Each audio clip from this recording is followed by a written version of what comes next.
पहले तो आप सबका धन्यवाद कि बरसात के अंदर भी आप लोगों ने प्रेस कॉन्फ्रेंस में अपनी उपस्थिति दर्ज करा के और हमें संबल दिया। आज प्रदेश के जो हालात है वो बहुत भयावह स्थिति के अंदर हो गए। 4.5 साल हो गए, 4.5 साल से ज़्यादा का समय हो गया। प्रदेश का प्रत्येक वर्ग परेशान है। महंगी बजरी को लेके आप गरीब आदमी अगर आवास बनाना चाहता तो उसको बजरी नहीं मिल रही है। हर नौजवान जो किसी उम्मीद के साथ कोचिंग करके वो एग्जाम देना चाहता है तो सारे के सारे हर पेपर आउट हो रहा है। उसमें मीडिया का धन्यवाद इस बात का दूंगा कि आप लोग इतना पीछा कर रहे हैं, तब पता लगता है, बाकी पता भी लगे कि पेपर आउट भी हो रहा है क्या। और आंदोलन हो रहे हैं राजस्थान में, फिर भी सरकार किसी भी भर्ती जिसमें आरपीएससी, कर्मचारी चयन आयोग और माध्यमिक शिक्षा बोर्ड, जिनके माध्यम से राजस्थान के अंदर भर्ती परीक्षा हुई, ये सारे संदेह के घेरे के अंदर है। और आरपीएससी में जिस व्यक्ति का अभी एसीबी ने पकड़ा था, उस व्यक्ति ने निरंजन आर्य जो मुख्यमंत्री के सलाहकार हैं, पहले मुख्य सचिव थे, उनकी पत्नी को पैसा देना बताया और उसके बावजूद सरकार मौन है। और भारतीय जनता पार्टी सिर्फ इतिश्री करके फोटो खिंचाने में व्यस्त है। उनको पता है कि यहाँ राजस्थान की जनता की आदत है कि एक बार कांग्रेस एक बार भाजपा। 4.5 साल में भारतीय जनता पार्टी ने कोई आंदोलन नहीं किया। जिस तरह जोधपुर यूनिवर्सिटी कैंपस के अंदर बालिका के साथ गैंगरेप की घटना हुई, जिस तरह ओसिया के अंदर एक ही परिवार के लोगों को जिंदा जला दिया, इस तरह आम घटनाएं राजस्थान के अंदर हो गई। अब तो जब हम लोकसभा चलती बैठते हैं वहां पे तो लोग कहते हैं कि अपराध तो राजस्थान में हुआ होगा। एक जमाना था कि हम अपराध के अंदर 23 पायदान पे थे। आज अपराध में राजस्थान, उत्तर प्रदेश, बिहार को आगे छोड़ता हुआ नंबर 1 पे आ गया। इसके लिए अगर कोई जिम्मेदार है तो राजस्थान में वसुंधरा गहलोत का गठबंधन जिम्मेदार है, जिन्होंने 1998 से लेकर 2023 25 साल तक राजस्थान के अंदर शासन किया। मिलाजुली का खेल रहा। मुझे अच्छी तरह याद है 2008 के अंदर जब अशोक गहलोत की सरकार बनी थी, तब इन्होंने कहा था कि 90B के वसुंधरा घोटालों की जांच कराएंगे। जितने भी भ्रष्टाचार हुए, चाहे उनको ओएसडी का कालीन चोरी का मामला हो, चाहे जमीनों का घोटाला जिसमें सिंह और इनका इन्वॉल्वमेंट था, मंत्री थे उस समय यूडीएच के। और 8 में माथुर आयोग बनाने के बाद उसमें कमी रखी और माथुर आयोग की टाई फिश हो गई। फिर 13 तक चला, 13 में फिर वसुंधरा आई, फिर जो 8 से 13 की सरकार थी उसके लोगों की मदद करी।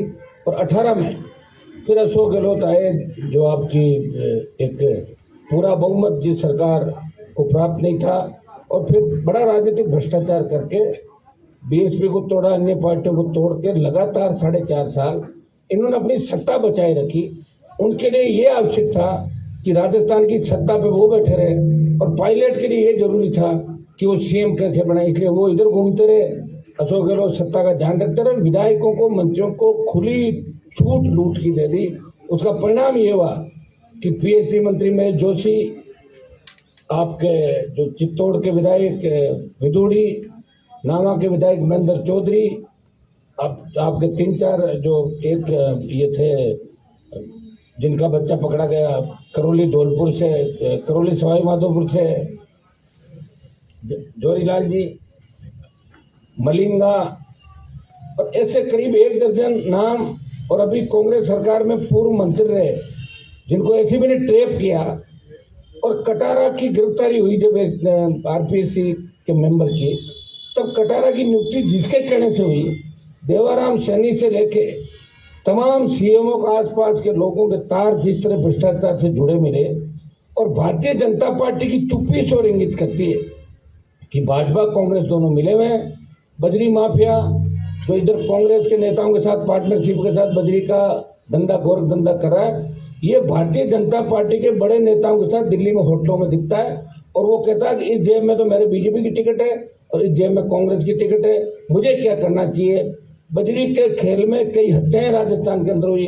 गुर्जर समाज के नौजवान की अभी जो चित्तौड़ के अंदर डेथ हो गई थी गुजरात में इलाज के दौरान, जगह जगह फायरिंग, लूट, टोल नाकों पर गुंडागर्दी, भ्रष्टाचार, बलात्कार, इससे राजस्थान के माथे पे जो भ्रष्टाचार का कलंक लगा और जिस तरह आरपीएससी जैसी संस्था और जिस तरह संस्थागत भ्रष्टाचार राजस्थान में बढ़ा, अब लोगों को एक ही उम्मीद है कि राजस्थान को बचाएं कैसे। तो राजस्थान को बचाने के लिए राष्ट्रीय लोकतांत्रिक पार्टी पिछले 8 जून से लेकर आपने देखा होगा जुलाई का महीना, जिसमें एक महीने में 10 से ज्यादा बड़ी रैलियां, 11 कार्यक्रम हमने किए, बड़ी रैलियां भी की, बड़े संघर्ष किए, राजधानी को भी घेरने का प्रयास किया था। हर मोड़ पे अगर छोटी सी भी घटना हो तो राष्ट्रीय लोकतांत्रिक पार्टी के हमारे तीनों विधायक, पार्टी के कार्यकर्ता, पार्टी परिवार और विधानसभा के अंदर भी मजबूती से अगर गहलोत सरकार को घेरने का काम किया, तो आरएलपी के तीनों विधायकों ने राजस्थान में विपक्षी भूमिका निभाई और देश की पार्लियामेंट के अंदर जब 24 सांसद मोदी का जयकारा बोलते हैं वो राजस्थान की चिंता भूल जाते हैं, वो इस बात को भूल जाते हैं हम कहाँ से आ रहे हैं, तब एक व्यक्ति जो नागौर का सांसद है, चाहे किसान का मामला हो, चाहे अग्निपथ हो, चाहे बढ़ती महंगाई हो, पेट्रोल डीजल की कीमतों का मामला हो, चाहे पहलवान बेटियों पर अन्याय अत्याचार हो, वो भारतीय जनता पार्टी को अगर जवाब देता है, देश की सरकार को घेरता है, अगर मणिपुर की हिंसा पे देश की सरकार को घेरता है, तो नागौर का सांसद है जो दिल्ली में राजस्थान के सम्मान की लड़ाई लड़ रहा है, ईआरसीपी को लाने की बात करता है और राजस्थान को विशेष राज्य का दर्जा देने की बात करता है। दिल्ली में भी विपक्ष में और स्टेट में तीनों विधायक विपक्षी भूमिका निभा रहे हैं और राजस्थान का हर जवान, चाहे अलग अलग, हमारा स्टेट बहुत बड़ा स्टेट है, धौलपुर से बाड़मेर और डूंगरपुर से गंगानगर अगर पूछोगे तो एक ही बात आएगी कि लड़ तो आरएलपी पार्टी रही है, भाजपा तो सिर्फ सत्ता में आने का प्रयास करिए। आप देख रहे हैं कि आरएलपी के संघर्ष का ही परिणाम है कि मोदी को बार बार राजस्थान की परिक्रमा करनी पड़ रही है, कि राष्ट्रीय लोकतांत्रिक पार्टी के जवानों का ही जोश है और मुझे पूरा विश्वास है कि ये जो आने वाला समय इसे हम मजबूती से लड़ेंगे। 31 तारीख से हम हमारा सत्ता अभियान जो पार्टी का चल रहा है आरएलपी का, इसको मिशन मोड पे 31 जुलाई से 31 अगस्त एक महीने हम जबरदस्त तरीके से सत्ता अभियान चलाएंगे और हम चाहेंगे इस एक महीने में 31 तारीख को हम जयपुर के अंदर कार्यक्रम आयोजित करेंगे, जिससे राजस्थान के हर विधानसभा क्षेत्र से, हर जगह से ऐसे नौजवानों को, ऐसे पार्टी की जो मजबूत लोग हैं उनको बुला के, पार्टी कार्यकर्ताओं को, पार्टी के पूर्व पदाधिकारियों को, और उनको हम एक जिम्मेदारी सौंपेंगे, उनको एक लक्ष्य देंगे कि एक महीने में हमें 20 से 25 लाख नौजवानों को राष्ट्रीय लोकतांत्रिक पार्टी का सदस्य गांव-गांव, ढाणी-ढाणी जाके बनाना है। ये 31 तारीख को हमारा कार्यक्रम रहेगा। बाकी हमारे अगले मुद्दे जो ईडी से बजरी के मामले की जांच करवाने को लेके, तो भारी भ्रष्टाचार बजरी के खेल के अंदर हो रहा है, इससे कैसे बचा जाए। 50 रुपए की बजरी तो 600 रुपये माफिया ले रहा है और 16 टन की एवज के अंदर अगर वो 30 टन 32 टन का पैसा ले रहा है और हमारा 16 टन 15 टन 14 टन का दे रहा है, तो इसकी भी ईडी जांच करेगी। जिस तरह नदी नालों का स्वरूप इस बजरी माफिया ने बिगाड़ दिया, जिस तरह राजस्थान के अंदर लोगों की मानसिकता किस तरह की होगी। आज तो लोग हमारे पास भी आते थे, एक ही बात करते हैं, साहब कोई और शॉर्टकट रास्ता नहीं है क्या सर्विस में जाने का। इससे आप हालात समझ सकते हैं कि क्या स्थितियां राजस्थान की हो गई। अब राजस्थान को बचाने के लिए हम मजबूती से लड़ाई लड़ेंगे। राजस्थान के किसान को भी दोनों पार्टियों ने धोखा दिया।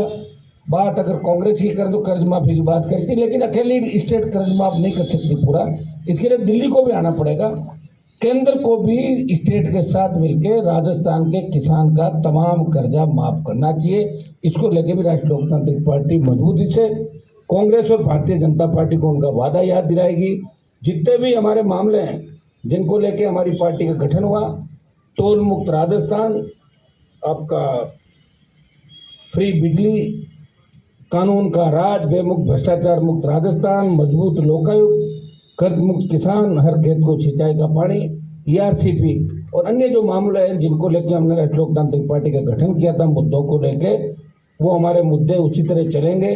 हम पुनः इस जो अगस्त सितंबर अक्टूबर के अंदर इस राजस्थान में मजबूती से संघर्ष करते हुए आपको नजर आएंगे। पहले भी हमने संघर्ष किया और आगे भी आरएलपी मजबूती से राजस्थान के अंदर लड़ती हुई आपको बेरोजगारों के लिए, भ्रष्टाचारियों के खिलाफ, अपराधियों के खिलाफ और स्वच्छता अभियान के तहत हम इस लड़ाई को और मजबूती से आगे लड़ने के लिए। मैं तीनों विधायकों को और धन्यवाद दूंगा कि मजबूत से राजस्थान विधानसभा के अंदर अपनी छाप छोड़ रहे हैं और पूरी लड़ाई दोनों पार्टियों से हटके एक तीसरे मोर्चे की अगर बात राजस्थान में पैदा करी, अगर राजस्थान के अंदर दिल्ली में ये बात चली कि राजस्थान में इस बार बड़ा उलटफेर हो सकता है, तो राष्ट्रीय लोकतांत्रिक पार्टी के जवानों को भी धन्यवाद दूंगा, हर कार्यकर्ता को धन्यवाद दूंगा कि इन्होंने पार्टी को जो 4.5 साल का समय था, 29 अक्टूबर को 5 साल हो जाएगा। हमें ये सौभाग्य प्राप्त हुआ कि हमने राजस्थान में पार्टी बनाई, पहला किसान का बेटा हूँ, पार्टी बना के पार्टी को मान्यता दिलाई, पंचायत पालिका चुनाव लड़े, हमारा कुनबा बढ़ा, 3 एमएलए से 1 सांसद, 5 प्रधान और एक म्यूनसिपलिटी का चेयरमैन बना के हमने संदेश दिया और सारे बाई इलेक्शन राजस्थान के अंदर लड़े, आपने देखे होंगे। और बाई इलेक्शन में बल्लभनगर में भारतीय जनता पार्टी को चौथे नंबर धकेला, दरियावत के अंदर भी बीटीपी आरएलपी का समर्थित उम्मीदवार 2nd नंबर पर रहता है, या बीजेपी 3rd नंबर पर जाती है। सरदार शहर का लेटेस्ट आपने देखा होगा, जहाँ सरदार शहर में राष्ट्रीय लोकतांत्रिक पार्टी को 47,000 के लगभग वोट मिलते हैं, 50,000 के लगभग लोगों ने बहुत बड़ा भरोसा आरएलपी के ऊपर किया है। और मैं आश्वस्त करता हूँ कि राजस्थान की जनता को निराश नहीं करेंगे, भ्रष्टाचारियों के खिलाफ हमारी जंग जारी रहेगी। मैं मुख्यमंत्री से भी अपील करूंगा, अब 4.5 पौने 5 साल हो गए, अब अपने इर्द गिर्द जो भी लोग भ्रष्टाचारी हैं उनको आउट करें। अब तो वैसे भी आपकी सरकार नहीं गिरने वाली, क्योंकि 2 महीने बाद आचार संहिता लगेगी।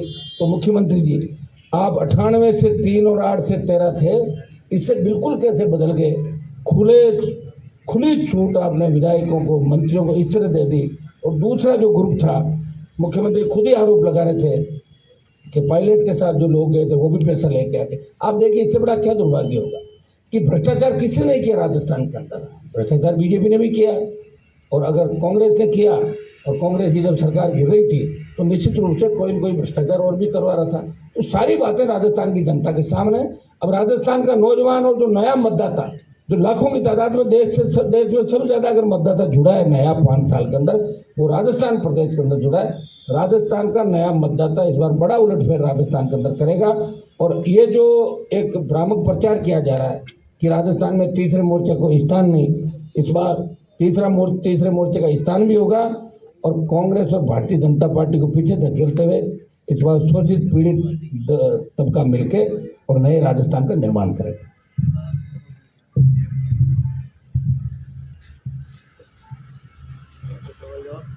जी भाई साहब, अभी हरीश जी ने प्रेस कॉन्फ्रेंस की थी और कहा था कि आप मोदी को लेकर जिस तरह से मूवमेंट लाए हुए हैं उसमें तो आप ठेकेदारों की मदद करते दिख रहे हैं। आप देखिए उन पर खुद पे कितने आरोप लगे, पंजाब से सारा पैसा लेके आ गए, और ईडी जब उनके ससुराल पहुंची तो भारतीय जनता पार्टी के हमारे मारवाड़ के एक नेता के घर जाके और कहाँ पैर पकड़ के आया था अमित शाह, सब दुनिया जानती है उनका भाई क्या करता है, परिवार क्या करता है। ये जांच तो करा लेना कांग्रेस पार्टी, मना कौन कर रहा है? मेरी जांच भी करा ले, और मेरे पास तो कोई सरकार है नहीं, तो सरकार हो तो मैं जांच करा लूँगा 1 मिनट के अंदर। लेकिन आप जानते हैं सारी बातें, बयान देने के अंदर और हकीकत के अंदर बहुत अंतर होता है। ऐसे तो कई लोग ऐसे बैठे रहते, चाहे जो बयान देते हैं बाद में लिख के माफी मांग लेते हैं। मैंने बहुत से नेताओं को ऐसे भी देखा, मैंने बहुत से नेताओं को ये भी देखा, सुबह कहते हैं कि गहलोत मेरा नेता है, शाम कहते हैं पायलट मेरा नेता है, और सुबह कहते हैं गहलोत मेरा नेता है, और शाम कहते हैं पायलट मेरा नेता है। ये लड़ाका तो एक ही व्यक्ति जो आपके सामने बैठा है, जिसने कहा कि मैं राजस्थान में बदलाव करूंगा, बदलाव कर रहा हूँ, या गहलोत के खिलाफ लड़ रहा हूँ और वहाँ मोदी के खिलाफ लड़ रहा हूँ। तो आदमी न तो एनडीए के साथ है, और जो मैं भारत में जरूर हूँ, लेकिन जो इंडिया नाम से जो बनाया जिन लोगों ने, उसके साथ भी नहीं हूँ। ये बहुत बड़ी बात है। चाहे मैं एक होगा, लेकिन एक व्यक्ति इस राजस्थान के सम्मान की लड़ाई पूरे देश के अंदर लड़ रहा है। हर जगह एक ही बात चलती है कि हनुमान बेनीवाल की आरएलपी पार्टी दोनों के साथ में है, वो अकेली लड़ाई लड़ रही है। बहुत बड़ी बात है। बेनीवाल जी, एक सी वोटर का सर्वे खूब चर्चित है राजस्थान में, कांग्रेस के अलावा 4 सीटें दूसरी पार्टियों को देने की बात कही है। आप बड़ी उलटफेर का दावा कर रहे हैं, कहीं ना कहीं चिंता की बात है। वो जो सर्वे जिन्होंने किया है ना, उन पे बहुत संदेह के घेरे में आ जाते हैं कुछ सर्वे करने वाले। आप देखिए 2003 में जो सीट मिली कांग्रेस बीजेपी के अलावा अन्य को कितनी सीटें मिली? आप तो ये पूरा ही अन्य को डाला, उन्होंने किसी पार्टी को नहीं दिया सर्वे ने। उन्होंने तो कहा 5-7 अदर में नाम भी नहीं किया। मैं उसके अंदर बैठा था उस दिन, आपने देखा होगा। 2008 के अंदर आ जाए आप, जब गहलोत की वो टूटी-फूटी सरकार बनी थी, उस समय भी देख लें कि 25, 20, 22 लोग दूसरे जीते थे। 13 में देखें जब वसुंधरा की सरकार वापस बनी, और 18 में देखें 80 लाख वोट लिए थे 18 के अंदर। तब तो हम लोगों की मेरी पार्टी तो एकदम 1 महीने बाद मैदान के अंदर जा रही थी। आज भी हमारे पास आर्थिक संसाधनों की कमी है, लेकिन हमने लड़ाई लड़ी, उसका परिणाम ही है कि उपचुनाव के अंदर हमें सब बताया। और ये सर्वे कराने वाले पता नहीं किस हिसाब से सर्वे करा रहे, किसके कहने से करा। मुझे तो ये लग रहा है कि ये सर्वे कांग्रेस और भारतीय जनता पार्टी के नेताओं ने मिलकर कराया। नहीं तो कांग्रेस की कोई 70 सीट आ रही है और नहीं भारतीय जनता पार्टी 100 पार कर रही है। उनके सर्वे से थोड़ी हो जाएगा। फिर तो मान लो, ले लो सीएम की शपथ, कौन बना भाई, उसने सर्वे किया, मुख्यमंत्री की शपथ ले लो, क्यों कुमार का सब हो गई बात। आप सर्वे करके डाल दो, ऐसे मैं अलग से सर्वे करा के डाल दो मेरी इतनी सीट आ गई, तो उसको थोड़ी मान लेंगे। कोई व्यक्ति अगर कहता तो मैं ये करूंगा, तो आप नहीं कर सकते। और हम तो वो लड़ा के आपने देखा होगा कि अगर उपचुनाव हम जीते तो मुख्यमंत्री के बेटे का रहने के बाद जब मेरा भाई चुनाव जीता था, खेल करता था, पूरी सरकार की मशीन लग रही, पूरी ताकत लगा दी और पूरी भारतीय जनता पार्टी साथ रहकर हमारे खिलाफ वोट डाले, फिर भी राष्ट्रीय लोकतांत्रिक पार्टी चुनाव जीती। ये जीत होती है, जब चुनौती के साथ जीत होती है उसी को जीत माना जाता है। ये सर्वे सारे फेल हो जाएंगे और आपको पता ही लगेगा किसका सर्वे कहाँ गया। और राष्ट्रीय लोकतांत्रिक पार्टी बहुत मजबूती के साथ, जितनी भी दूसरी पार्टियां छोटे दल है राजस्थान के और शोषित पीड़ित की जो बात है, उनसे भी प्रयास करेंगे, उनसे गठबंधन हमारा हो। कांग्रेस बीजेपी को छोड़ के हम दूसरे दलों के लिए जो साथ रहे, जो इधर उधर नहीं भागे, जो भागे उनसे हम नहीं करेंगे। तो अभी अशोक गहलोत ने जिनके साथ खरीद फरोख्त की, जो भागे, उनके साथ हम गठबंधन नहीं करेंगे। नए लोग हो, नई बात हो, कोई बात कर रहा हो पीड़ित से, उसके साथ हम गठबंधन के रास्ते में हमने करा। राजेंद्र हुड्डा भी सरकार के खिलाफ आवाज उठाई, आपकी तरफ से ऑफर है उनको भी? देखिए, मैं ये क्या कह रहा हूँ कि मैं इन बातों को कभी सीरियस नहीं लेता कि आप एक दिन कुछ कहो, दूसरे दिन कुछ कहो। 8 के अंदर बसपा जीते, कांग्रेस में चले गए, वापिस बसपा में जीते 18 में, कांग्रेस में चले गए। जब जरूरत थी पायलट को, तब पायलट का साथ नहीं दिया। अब पायलट और बीजेपी के नेताओं कहने से आप कर रहे हो, ये भी कोई अच्छी बात नहीं। किसी का टूल बनना अच्छी बात। हनुमान जी, लाल डायरी वाला मामले में क्या कहेंगे? उसने बोल दिया ना, हमारे जो आरपी पार्टी का उस दिन स्टैंड क्लियर था कि लाल डायरी के अंदर अगर किसी का नाम है उनकी जांच होनी चाहिए, लेकिन उस डायरी में उनकी भी जांच होनी चाहिए, बीजेपी के नेताओं के भी नाम है। ये अशोक गहलोत ने कहा, भाई आप उस बात को बार बार क्यों पूछते? अशोक गहलोत ने कहा कि अगर वसुंधरा नहीं होती तो मेरी सरकार ही नहीं बनती। जब क्लियर ही हो गया कि गहलोत वसुंधरा मिले हुए हैं, कांग्रेस बीजेपी मिली हुई है, ये तो बात हम लोग कह रहे हैं। मुझे तो नहीं लगता कोई लाल डायरी, कल को नीली डायरी उतर जाएगी आकाश से, तो ऐसे लेके ये भ्रामक प्रचार करके ध्यान कैसे डाइवर्ट करें राजस्थान की जनता का कि बजरी का मुद्दा चल रहा है, उसमें बड़े बड़े लोग लपेटे में आ रहे हैं। पेपर लीक में ईडी के रडार पे कई लोग हैं, सीबीआई के रडार पे राजस्थान के कई लोग हैं। आए दिन जो घटनाएं हो रही है, ध्यान कैसे बटाए। तो लाल डायरी का मामला भी मुझे लग रहा है कांग्रेस और भारतीय जनता पार्टी ने मिलकर किया। अगर डायरी में कुछ होता तो ओपन एक चीज अभी तक आ जाती, किसका वेट कर रहे हैं? दिल्ली में मोदी की सरकार है, भेज दो ईडी सीबीआई, कौन मना कर? हर टाइम आप घुमा रहे हो, भेज रहे हो हर किसी के पीछे। और यहाँ स्टेट में भी तो गवर्नमेंट है, और जो लोग ये कहलवा रहे हैं क्या वो लोग इतने कमजोर पड़ गए कि उनके पास कोई मुद्दा नहीं बचा? सिर्फ लाल डायरी के नाम से राजस्थान की जनता को गुमराह करके, और तो देखो प्रधानमंत्री के मुंह से नाम है, क्या ऑथेंटिसिटी लाल डायरी, क्या बताएं मुझे, क्या लाल डायरी? ऐसे कोई आदमी कहता है लाल डायरी मिली, नीली डायरी मिली, पीली डायरी मिली, ऐसे डायरी से कोई थोड़ी होती ऑथेंटिसिटी। उस डायरी में क्या है ये जांच कौन करेगा? और जब जांच होगी तो भारतीय जनता पार्टी के लोग भी इसके अंदर मिलेंगे। मैं तो जानता हूँ करीब से सारी बातें, लेकिन चीजें मुझे जानना है। हम वो लोग हैं जो राज्यसभा के चुनाव हो या उपराष्ट्रपति को, हमारे मन से हमने लोगों की मदद की। कभी बाड़ों के अंदर नहीं गए हम लोग। बीजेपी बाड़ाबंदी में रही, कांग्रेस भी बाड़ाबंदी के अंदर रही, कांग्रेस कभी माने से चली गई, कभी कहीं चली गई। हमारे 3 लोग हमेशा बीच में खड़े रहे, इनको बाड़ेबंदी में जाने की आवश्यकता नहीं पड़ी। जो लाल डायरी अगर कहीं है तो उसका सच सामने आना चाहिए। लेकिन प्रधानमंत्री अगर लाल डायरी की बात करें, प्रधानमंत्री डेवलपमेंट की बात क्यों नहीं कर रहे? प्रधानमंत्री राजस्थान में ईआरसीपी की बात क्यों नहीं कह के गए? उनके तो हाथ में ही है। और जब ईआरसीपी राष्ट्रीय परियोजना घोषित करें तो केंद्र का काम होता है। स्टेट की हिस्सेदारी आप तय कर सकते हो। स्टेट में आपके खिलाफ भी सरकार हो तो आप कुछ स्टेट से भी पैसा ले सकते हो, लेकिन केंद्र की योजना तो केंद्र ही तय करेगा भाई, उसमें स्टेट क्या करेगा? इस तरह राजस्थान की जनता को गुमराह कर रहे हैं। ईडी भेजो ना बजरी के मामले, कैसे भेजेंगे? भारतीय जनता पार्टी को जितना चंदा इस बजरी मामले ने दिया है, आज भी इनके लोगों को होटलों के अंदर फ्री रखता है, जहाँ भी इसकी होटल है, जैसे कांग्रेस के नेताओं को रखा। तो सारा भ्रष्टाचार का जो खेल है ये दोनों पार्टियां मिलकर कर रही है। और इसको लेके ही हम बजरी के मामले को लेके हम 1-2 दिन बाद हमारा जो 21 तारीख का स्वच्छता अभियान का हमें कार्यक्रम कर रहे हैं राजस्थान के अंदर, और 25 लाख सदस्य 1 महीने में हम राजस्थान में गाँव-गाँव, डाणी-डाणी जाके 1 महीने अभियान चलेगा, 31 जुलाई से 31 अगस्त। और उस दरमियान हमारे आंदोलन संघर्ष जारी रहेंगे और नवंबर लास्ट या दिसंबर फर्स्ट वीक के अंदर जो चुनाव है उसको लेकर आगे मजबूती के साथ लड़ाई लड़ेगी। चूंकि हम 31 तारीख के बाद 1 सितंबर को हमारी प्रदेश कार्यकारिणी का वापस गठन करेंगे। वो सत्ता अभियान की वजह से हमने उस समय भंग कर दी थी। क्या सत्ता तो पिछली बार लड़ा दी थी, उपचुनाव लड़ाए ना मेवाड़ से लेकर सब जगह आ गए हम तो। वोट बूथ लिए 30,000। आप तो राजस्थान के बारे में ज्यादातर लोग जानते हैं। वोट बूथ लिए 30,000, नीमका थाना 25,000, 30,000 सीकर, 12,000 नवलगढ़, 18 का बता रहा हूँ आप, 12,000 नवलगढ़, आप चोमू के अंदर 40, फिर आप बगरू, चाकसू, दूदू, 20 12 फुलेरा, नागौर, जोधपुर, बाड़मेर के अंदर हम जीते, सेकंड नंबर है बीकानेर। फिर आप आ जाओ मेवाड़ के अंदर कपासन, आप आसीन आ जाए 40,000 प्लस वोट हमने लिए, कपासन में लिए, मसूदा के अंदर लिए, पुष्कर में लिए, चाहे वोट 8, 10, 15, 20,000 जैसे भी लिए, लेकिन आरएलपी की एंट्री 18 के अंदर हो चुकी थी। और जो बाई इलेक्शन हुए उसके अंदर आप देखिए बल्लभनगर जो मेवाड़ के अंदर आता है, हमारी मजबूती रही। दरियावत के अंदर भी लोगों ने सपोर्ट किया, सुजानगढ़ के अंदर अच्छे वोट हमने लिए, सरदार शहर में 47 के करीब लिए, शाड़ा के अंदर वोट लिए, 1 सीट हम जीते हैं, आपके सामने विधायक बैठे। तो राष्ट्रीय लोकतांत्रिक पार्टी अब खाली मारवाड़ की पार्टी नहीं है। कई लोग सर्वे में कहते हैं कि पश्चिम राजस्थान के कुछ जिलों में, उनको पता नहीं कि 18 का चुनाव क्या था। अरे भाई आप इस बात को इग्नोर कैसे कर सकते हो? जो वोट लिया है, जो लड़ रहा है, जो बढ़ रहा है आपके सामने, वो तो बढ़ेगा, घटेगा नहीं। अभी 5 साल के अंदर जो जवान वोट बढ़ा है, हम जवान किसान की बात करते हैं। देश में जब किसानों को जरूरत पड़ी, सत्ता किसने छोड़ी? और जब देश में जवान को जरूरत पड़ी, सेना को ठेके पे दिया। एक ही आदमी बोला कि सेना को ठेके पे नहीं देने देंगे, अग्निपथ वापस लो और सेना की पूर्व की बातें भट्टिया चलो। एक ही व्यक्ति है, वो राजस्थान के नागौर से आता है, तो अपना जवान हमारे साथ बढ़ेगा। ये जांच करा ना सरकार हमारे पार्टी की, हमारी। आप रोज देख रहे हैं, ये आता है आपके प्रिंट मीडिया और इसमें इलेक्ट्रॉनिक मीडिया के अंदर कि किस पार्टी ने कितना चंदा लिया। नाम आया तो नहीं आरएलपी का अभी तक। बीजेपी कांग्रेस का आ गया नाम, कितने बीजेपी ने प्राप्त किए, कितने को। आप ये भी तो सोचो कि एक व्यक्ति पार्टी कैसे चला रहा है, वो आदमी किस तरह उसको जनता सपोर्ट करिए, किस तरह नौजवान सपोर्ट करें। 1 महीने में 11 रैली वो करता है, एक रैली में कितना खर्चा आता होगा, अपना आप लोग लाते हैं सारा। आप देखिए, एक गाड़ी लेकर रवाना तो रोड पे 200 गाड़ी आ जाती, बदलाव चाहते हैं।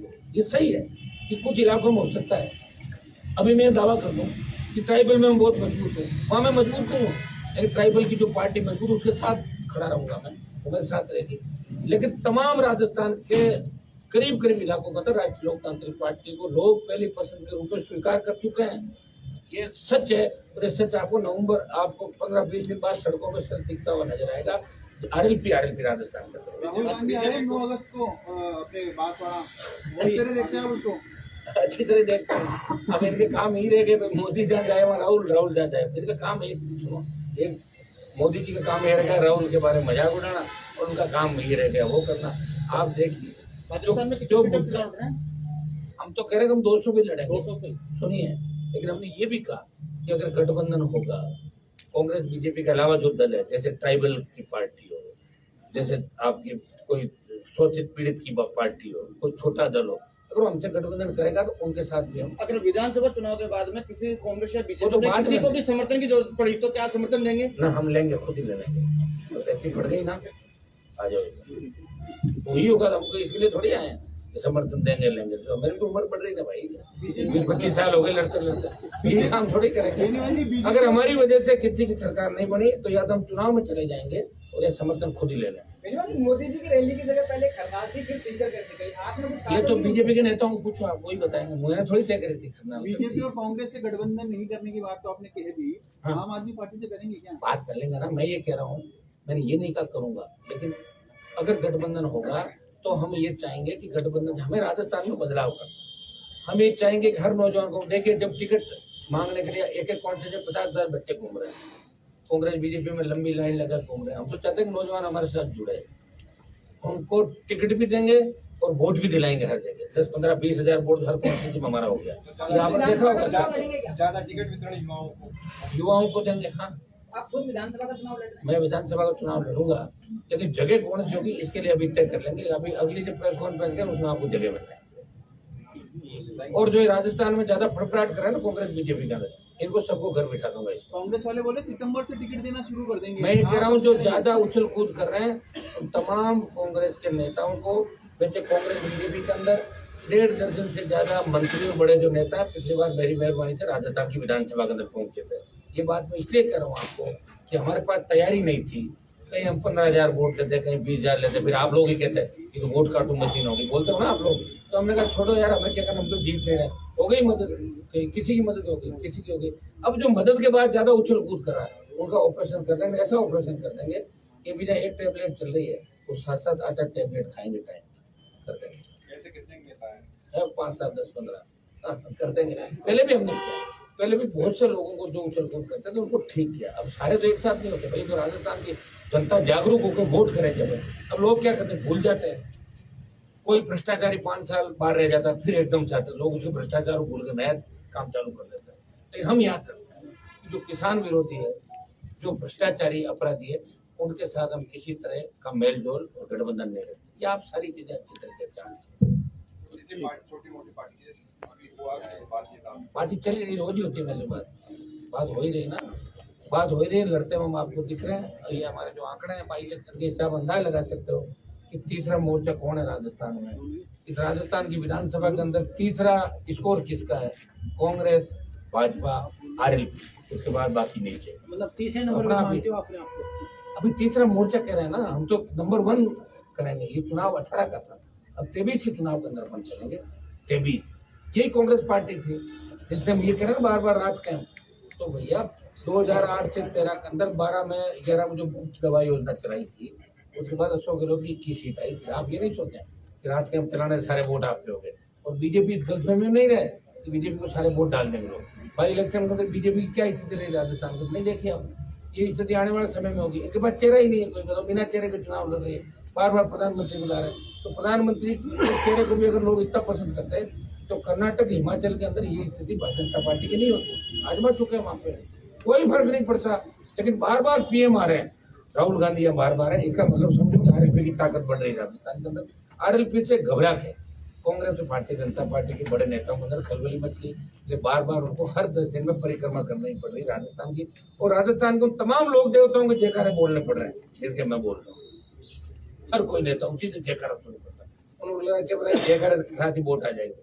वोट काम करने वाले को आएंगे, जो लड़ेगा, और जो लड़ेगा वही आगे बढ़ेगा। राजस्थान का सोशल मीडिया का जमाना है, हर व्यक्ति इस बात को रखता है कि कौन हमारे लिए लड़ रहा है, कौन खुद के लिए लड़ रहा है, कौन परिवार का लिए काम कर रहा है, कौन जनता के लिए काम कर रहा है। सब समाज को साथ लेकर लड़ाई लड़ रहा है। रोज देखते हैं सोशल मीडिया के माध्यम से, संघर्ष के माध्यम से आप देखते हैं कि लड़ता हुआ कौन दिख रहा है आपको। विकट परिस्थिति। हनुमान जी, कांग्रेस और बीजेपी वाले कह रहे हैं कि सर्वे उन्होंने करवाया है, तो आपने आरएलपी में कोई सर्वे करवा लिया? हमने तो सर्वे करवा लिया, मजबूत तरीके से आ रहे हैं। हमने आपको क्या कहा कि 70 साल में इस राजस्थान में पार्टी कोई नहीं बना पाया। पार्टी बना के अगर उस पार्टी को मैदान में उतारा और दोबारा से उतारा, 18 के बाद 23 में जा रहा हूँ, तो ये आरएलपी पार्टी। आप इस बात की तरफ गौर क्यों नहीं कर रहे हो? अभी राजस्थान के अंदर ही हो, तो राजस्थान की ये पहचान दिल्ली में बनाई। अब राजस्थान लड़ेगा, हो चुका है लड़ाई में 23 से 28 आ जाए, लेकिन लड़ तो रहा है राजस्थान। ये कम बात है क्या? ये NH8 जाम हुआ तो नहीं था, गुजरात आंदोलन में नहीं हुआ था NH8 जाम कर दिया ना मैंने एक घंटे में। NH8 जाम करो, अग्निपथ के लिए आओ। आ रहा हूँ नहीं, लड़ ही रहा हूँ भाई, लड़ रहा हूँ तभी तो लोग मानते हैं। बिना लड़ने वाले कौन मानेगा? लेकिन राजस्थान के सम्मान की लड़ाई भी साथ साथ लड़ रहा हूँ। मोदी जी को भी याद आ रहा है कि हनुमान नहीं मान रहा है। ये तो कहलवा तो दिया ना, अरे हनुमान नहीं आ रहा है, एनडीए इंडिया पीछे पीछे भाग रहे हैं, नहीं मान रहा हूँ, लड़ूंगा। लड़ने वाला वीर होता है भाई, जो लड़ता है कोई वीर कहलाता है। जो मैदान छोड़ के भाग जाता है, सुबह कुछ कहता है, शाम को दूसरा कहता है। सुबह पॉलिटिकल पापा किसी और को, शाम को पॉलिटिकल पापा दूसरा, वो कैसे बनेगा आगे बताओ मुझे? तो खत्म होना उन लोगों को। यही कर रहे हैं ज्यादातर नेता, मंत्री पदों के लिए भाग रहे हैं, जा रहे हैं, पता ही नहीं, जाते जाते टकरा जाते हैं। ये हालात राजस्थान के और इसको ठीक राजस्थान पार्टी करेगी। आप युवाओं की बात करते हो, आरपीएससी के लिए आपने क्या सोचा? वही सोचा, आरपीएससी भंग करा के जीतते भी हैं, अगर सत्ता के अंदर आ गए जेल में डाल देंगे। सोचना क्या है, पकड़ो डालो लाओ। सरकार तो यही होती है, सरकार कोई सोचती थोड़ी है गिरफ्तार करो और पैदल घुमाओ, जूते मारो। यही होता है गवर्नमेंट का। इसलिए तो कह रहे सरकार हमारी आए, और कितने कह रहे। सोचते तो वो है जो कुछ करना नहीं चाहते, और सरकार अगर होती तो सोचना नहीं होता। जाइए भाई, ले आओ उनको, अपना बेटा थी थाने में, बेटा नहीं बता दे क्या क्या किया। तो नार्को टेस्ट, पहले नार्को टेस्ट के लिए क्या होता था कि आपको परमिशन लेनी पड़ती थी खुद की। आप अगर डीएनए की बात करो तो आप परमिशन दोगे तभी डीएनए करा सकते हो। आजकल दिल्ली के अंदर एक कानून बन गया देश के अंदर कि अगर लगे पुलिस को कि नार्को की आवश्यकता है, एजेंसियों को लगे कि नार्को डीएनए की आवश्यकता है, वो स्वतंत्र है, वो जबरन पकड़ के भी करवा देगी तो हो जाएगा। सरकार के पास सारी पावर है और सरकार चाहेगी तो भ्रष्टाचार 1 मिनट में खत्म हो गया। लेकिन अभी ये सीएम भ्रष्टाचार को खत्म इसलिए नहीं कर सकते कि इनके विधायक और मंत्री जो सरकार बचाने में थे वो एकदम से सरकार गिराने के रेडी हो जाते तो क्या करें आप बताओ। और यही हाल भारतीय जनता पार्टी के अंदर आप देखिए, भारतीय जनता पार्टी के अंदर क्या हालात है, किस कैसे कैसे आरोप लगे लोगों जो कार्यकारिणी आई बीजेपी की आप देखें, इसमें 7-8 तो बद्री माफिया आ गए, बद्री से जुड़े हुए लोगों को ले लिया, उनको पता ही नहीं कौन सी जगह कौन है, कौन सी जगह कौन है, जिनको अपना वार्ड पर नहीं बन सकते उन लोगों को प्रदेश महामंत्री प्रदेश उपाध्यक्ष बना दिया। ये सारा सिस्टम है, इसको कैसे बदलोगे आप बताओ। सारे हमारी तरह थोड़े ही है, उनको पता है कुछ नहीं करना, राजस्थान जनता अपना वोट देगी तो करते जाएंगे लोग 150-125। पहले 170 मान रहे थे बीजेपी वाले, ये मुझे धन्यवाद दो कि मैं 117 पे लाया उनको 170। 1 महीने बाद 107 पे आ जाएगी, 2 महीने बाद 95 पे आ जाएगी और 3 महीने बाद 85 पे आ जाएगी और 70 पे आ जाएगी, फिर 65 पे। तो सारी चीज थोड़ा आप लोग ध्यान रखें मेरा, ठीक है। क्योंकि केजरीवाल को सत्ता में मीडिया हिलाया था देश की, आप थोड़ा सा ध्यान मेरा दे दो ना, दुकानें बंद कर दूंगा। ठीक है, चलो।